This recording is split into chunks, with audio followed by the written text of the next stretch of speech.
Here for our video project, we're going to be baking 3 types of brownies, but our focus is going to be on the type of flour that we're using for each of these types of brownies. First, we have our cake flour, then our whole wheat, and then also our all-purpose flour. Well, flour was discovered around 9000 BC when it was found out that wheat could be crushed to make flours. The Romans were the first to grind seeds on cone mills. In the 1940s, mills started to enrich flour, and now, in the 1990s, folic acid was added to the list.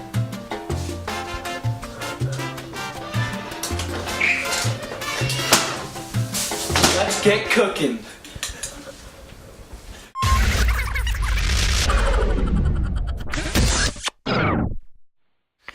What is flour, and how is it important to baking brownies? To answer this question, we have to first look at the role of flour in the baking process.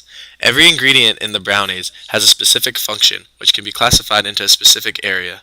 For example, structure, tenderness, moisture, leavening, and flavoring, most of which can be put into more than just one category. Almost all brownies share the following core ingredients: flour, eggs, sugar, fat, salt, and milk. But we are going to focus on the important ingredient of flour. Gluten bonds act similar to a net when being cooked. These gluten networks capture the air bubbles as they try to escape from the brownies. Therefore, it is because of gluten bonds that our brownies will rise.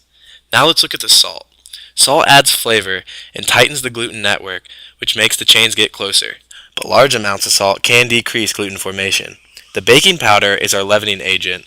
It consists of baking soda and 1 or more acidic salts, such as cream of tartar. When the powder gets wet, baking soda and acidic acids react with each other to produce CO2 gases. The sugar likes water and will compete with the gluten for water. Therefore, the sugar will reduce gluten formation. The eggs act as binders and emulsifiers. They help coagulate the proteins and add to the structure. The butter, which is high in fat, coat the flour particles and limit gluten bonds because they shorten gluten strands. And last but not least, we have our 3 types of flour: all-purpose, whole wheat, and cake. Now we will talk about those later. The ingredients for our simple brownies include what is in this cup. First, 1 cup of white sugar, a 1/3 cup of unsweetened cocoa powder, and a 1/2 cup of cake flour. Included in the batch, we have a 1/2 cup of butter, 2 eggs, 1 teaspoon vanilla extract,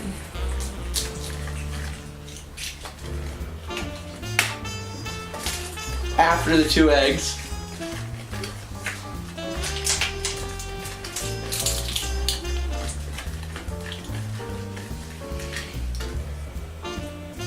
one teaspoon of vanilla extract, 1/4 teaspoon of salt.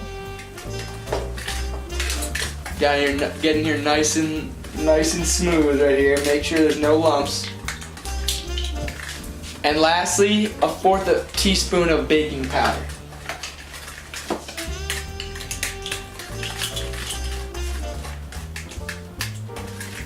Good job. Thanks, Tom. And then we just mix the rest of it, and after we're done mixing, we add it to the pan and we get to cooking. Here we have our 3 batters of our 3 different brownies. First, we have our all-purpose flour. As you can see, this is of a darker complexion and has a smooth, nice texture. Next, we have our cake flour, which is also smooth in its texture, but is a nice lighter brown color. And last, we have our wheat flour, which has a very coarse texture and is very dark. Now let's see how these turn out later. Now let's pop these bad boys in. Now let's talk about our flour.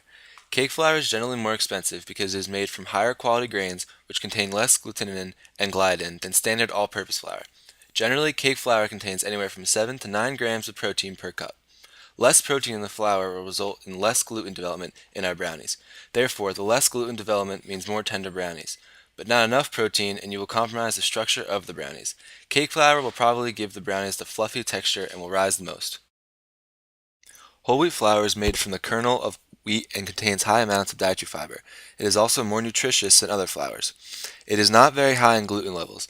It contains about 11 to 14 grams of protein. Because of all the proteins and low levels of gluten, we expect our whole wheat brownies to be very hard and dense and to not rise very high. Lastly, all-purpose flour is a blend of hard and soft wheat and comes with both bleached and unbleached. Hard flour absorbs more water and has a greater gluten potential than soft flour. Bleached flour has less protein than unbleached flour and is used more for cookies and pie crust, while unbleached flour is used for breads and pastries. There are two types of all-purpose flour, Southern and Northern. Southern all-purpose flour contains about 7.5 to 9.5 grams of protein. Northern all-purpose flour contains about 11 to 12 grams of protein.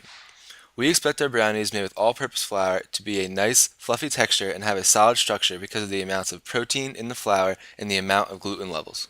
Let's see how the all-purpose brownies turned out. Woo! That is hot.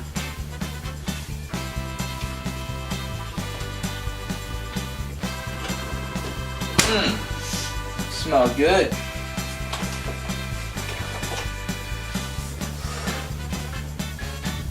Now after cooking our brownies for about 25 to 30 minutes, let's see how they turned out. First, we have our wheat flour brownies.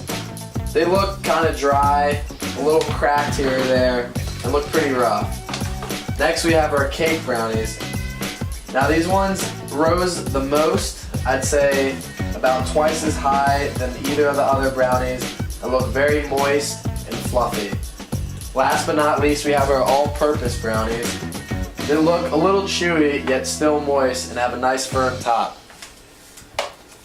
Now let's see how these brownies taste. Here's the finished product of our brownies. Let's start with the wheat. Dry but dense. Now let's go to the cake brownie.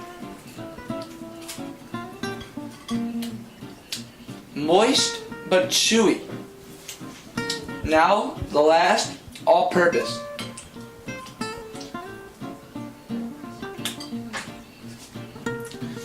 Moist but a little bit soft. In all, it tastes pretty good.